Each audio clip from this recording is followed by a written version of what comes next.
Selamat datang kembali. Hari ini kita mau bahas sesuatu yang kayaknya makin langka ya, tapi sekaligus makin penting di dunia kerja, yaitu koneksi manusia yang beneran tulus. Bukan sekedar koneksi di LinkedIn, tapi ikatan yang bikin tim itu jadi solid banget. Nah, sumber kita kali ini menarik sekali. Buku judulnya Connectable dari Ryan Jenkins dan Stephen Van Cohen. Misi kita seperti biasa, membedah satu bab kunci, gimana caranya seorang pemimpin bisa berinvestasi dalam koneksi. Ada satu cerita pembuka di buku ini yang, wah, beneran nempel di kepala saya. Coba deh Anda bayangin, ada pabrik yogurt tua di pedesaan New York, udah di ujung tanduk mau bangkrut. Karyawannya udah pasrah aja. Terus datang seorang imigran Turki, namanya Hamdi Ulukaya, dia beli pabrik itu. Tapi bukannya duduk manis di kantor barunya, hal pertama yang dia lakuin itu ngambil kuas cat. Bareng 4 karyawan pertamanya, dia mulai ngecat dinding pabrik yang udah kusam. Nah, dan dari 9 anak itu, lahirlah Chobani, yang sekarang jadi merek yogurt nomor 1 di Amerika. Kisah ini tuh inti dari pembahasan kita. Perbedaan antara pemimpin menara gading sama pemimpin pengecat dinding. Ini soal investasi, bukan cuma uang, tapi yaitu kehadiran. Hamdi Ulukaya itu metafora yang sempurna banget. Mengecat dinding itu kan tindakan simbolis ya, yang seolah-olah bilang, saya di sini bareng kalian, kita sama-sama. Dan itulah inti dari bab berinvestasi dalam koneksi ini. Penulisnya memecah ini jadi 3 lapisan investasi, yang saling membangun satu sama lain. Pertama, menciptakan koneksi yang aman. Terus yang kedua, membangun koneksi pribadi, dan terakhir, memperkuat koneksi tim. Yang paling menarik sih, ini semua tuh bukan soal program HR yang mahal atau retret mewah segitu, bukan. Ini soal perubahan-perubahan kecil, kebiasaan sehari-hari, tapi dampaknya luar biasa. Oke, menarik. Kita mulai dari fondasinya dulu ya, koneksi yang aman. Jujur aja nih, pas pertama kali baca istilah ini, yang kebayang di kepala saya itu helm proyek, sepatu safety. Tapi ini maksudnya bukan soal keselamatan fisik kan? Pasti lebih dalam dari itu. Tepat sekali, bukan fisik tapi psikologis. Rasa aman psikologis itu intinya adalah jawaban iya untuk pertanyaan yang ada di benak semua orang di tim. Entah disadari atau enggak. Pertanyaannya, apakah di sini aman? Aman buat jadi diri sendiri?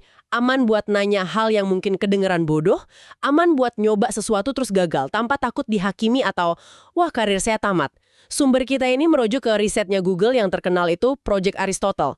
Dan mereka nemuin kalau faktor penentu nomor 1 kesuksesan tim itu bukan gabungan IQ anggotanya, tapi ya ini, rasa aman psikologis. Itu poin yang kuat banget. Jadi, bisa aja kita punya tim isinya orang-orang jenius semua, tapi kalau mereka takut ngomong, takut salah, ya potensinya nggak bakal keluar. Fondasinya rapuh.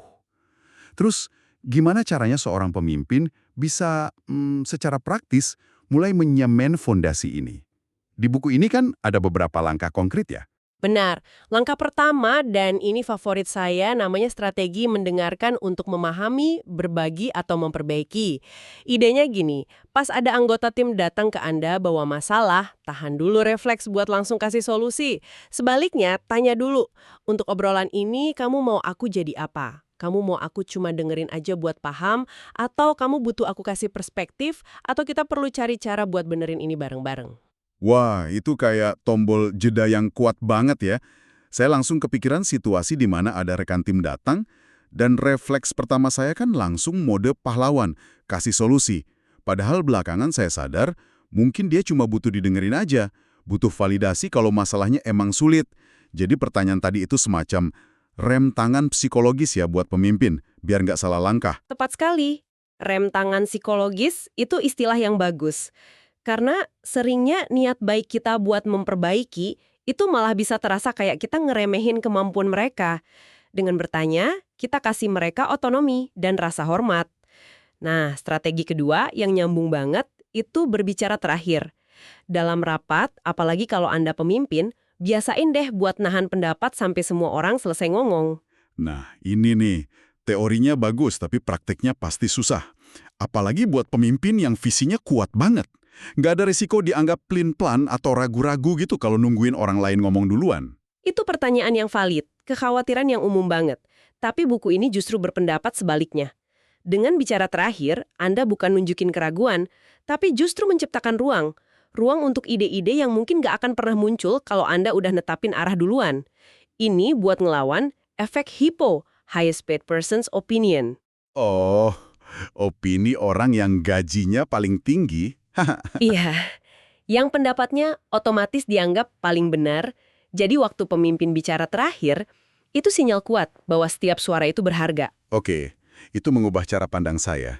Jadi ini bukan soal jadi pasif, tapi soal fasilitasi yang aktif. Ada lagi nggak strategi lain yang menarik? Saya ingat ada satu poin yang judulnya agak provokatif. Berhenti bertanya, mulai memberi. Ini kedengarannya kontraintuitif banget. Bukannya nanya ada yang bisa dibantu itu bentuk kepedulian ya? Nah, disinilah nuansanya. Buku ini cerita anekdot personal dari salah satu penulis. Istrinya Jen baru aja kehilangan ibunya. Tentu aja, banyak banget teman dan kerabat yang datang nanya hal yang sama. Apa yang bisa saya bantu? Kabari ya kalau butuh sesuatu. Niatnya baik kan? Tapi buat Jen yang lagi berduka, pertanyaan itu malah jadi beban. Dia jadi harus mikir, oke, tugas apa ya yang bisa aku kasih ke orang ini? Saya ngerti sekarang. Itu kayak ngasih PR ke orang yang lagi nggak punya energi sama sekali.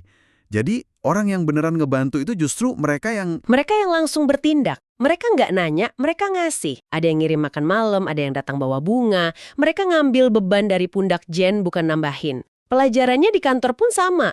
Kalau Anda lihat rekan kerja lagi kewalahan, jangan cuma nanya, perlu bantuan. Coba tawarkan bantuan spesifik. Aku lihat kamu sibuk banget siapin presentasi itu. Mau aku bantu cari datanya? Atau aku mau beli kopi nih, mau sekalian dipesenin. Tindakan nyata itu jauh lebih berdampak. Setelah fondasi rasa aman ini ada, kayaknya langkah berikutnya jadi lebih natural ya. Yaitu mulai ngelihat orang bukan cuma sebagai fungsi pekerjaan, tapi sebagai manusia utuh. Disitulah koneksi pribadi masuk kan? Tapi ini area yang agak licin ya. Batas antara profesional sama personal itu kan tipis. Tipis banget, dan teknologi bikin makin rumit. Ada cerita bagus di buku ini dari penulisnya, Ryan. Dia lagi nonton acara TV yang emosional sama istrinya. Di satu adegan, istrinya mulai nangis. Ryan, yang duduk di sebelahnya sambil sesekali ngelirik HP, nggak ngerasain apa-apa. Dia ngerti alur ceritanya, tapi koneksi emosionalnya hilang. Dia ada di sana secara fisik, tapi mentalnya nggak. Fenomena ini disebut perhatian yang terbagi atau divided attention. Dan itu terjadi tiap saat di kantor. Kita lagi rapat, tapi pikiran kita ke email yang baru masuk. Kita ngobrol sama rekan di meja sebelah, tapi mata kita ngelirik notifikasi di layar. Buku ini bahkan nyebutnya efek iPhone kan? Bahwa adanya HP di atas meja aja udah cukup bikin obrolan jadi lebih dangkal. Persis. Kehadiran HP itu kayak sinyal nonverbal yang bilang obrolan ini bisa diinterupsi kapan aja. Solusinya tentu bukan ngelarang HP, yang nggak realistis juga. Buku ini nawarin etiket yang lebih cerdas. Ada 2 tips utama. Pertama, batasi kebiasaan mengecek. Lawan dorongan buat langsung bales tiap notif, coba deh lakuin secara berkelompok atau batching di waktu-waktu tertentu. Jadi Anda bisa fokus penuh sama orang di depan Anda.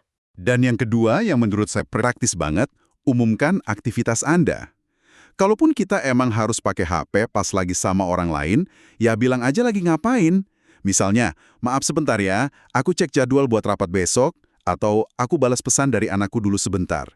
Itu tindakan kecil, tapi dampaknya gede. Lawan bicara kita nggak ngerasa diabaikan. Benar, itu bentuk penghormatan. Tapi, selain soal teknologi, ada tantangan lain. Seberapa banyak kita harus cerita soal diri kita? Gimana caranya jadi otentik tanpa oversharing? Nah, ini dia, pertanyaan $1.000.000.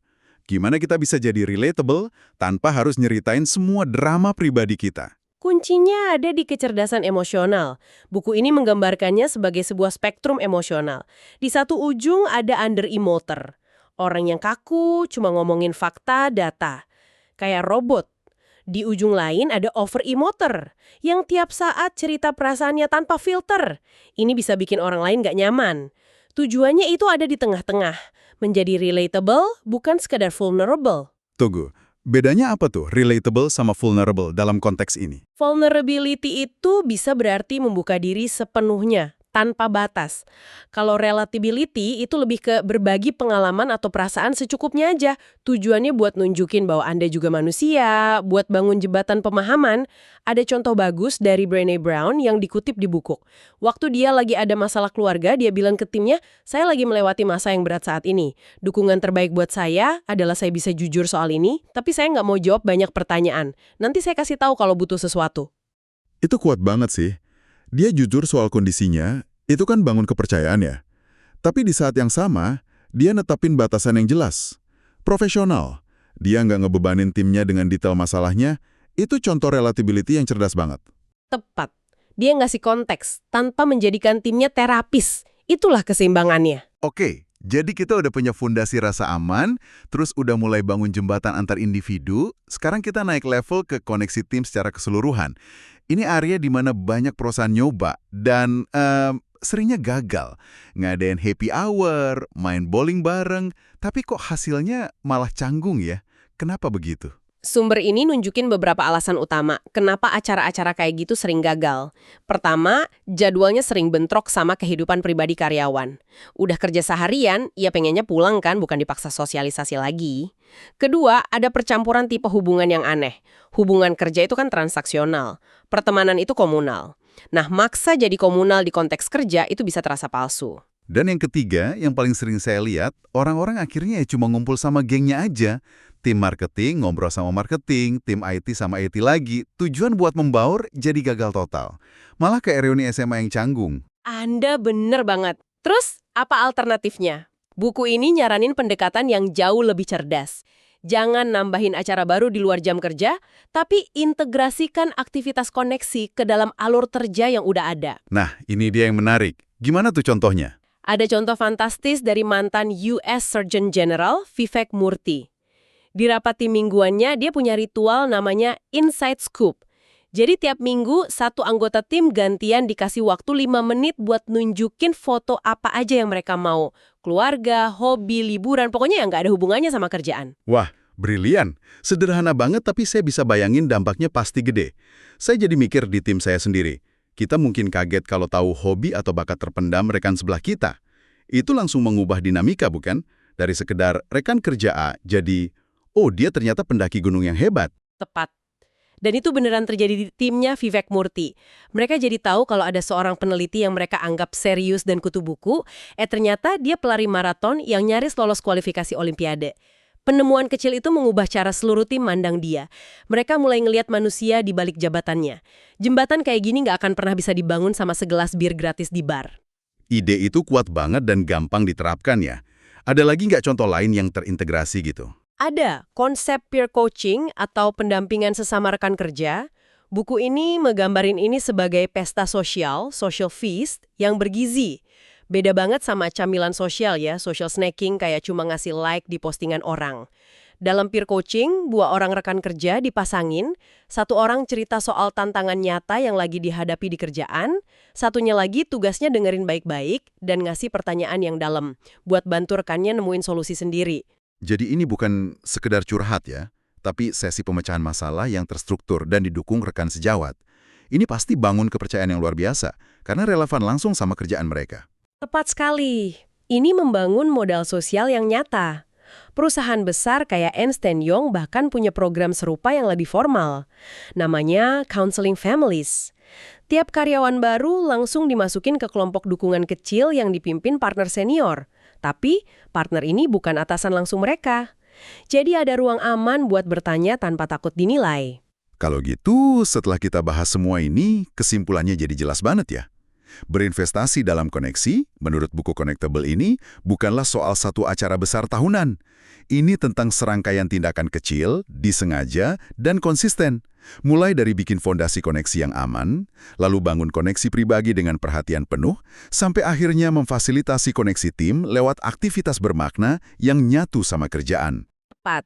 Kalau kita balik lagi ke cerita Hamdi Ulukaya di awal, dia kan nggak berhenti setelah ngecat dinding. Dia terus investasi ke manusianya. Dia melatih mereka, ngasih gaji di atas rata-rata, dan puncaknya, dia ngasih sebagian saham perusahaan ke karyawannya. Itu investasi 360 derajat. Pesan utamanya adalah, di era kerja modern, koneksi itu bukan lagi sekedar nice to have. Koneksi adalah mata uang utama.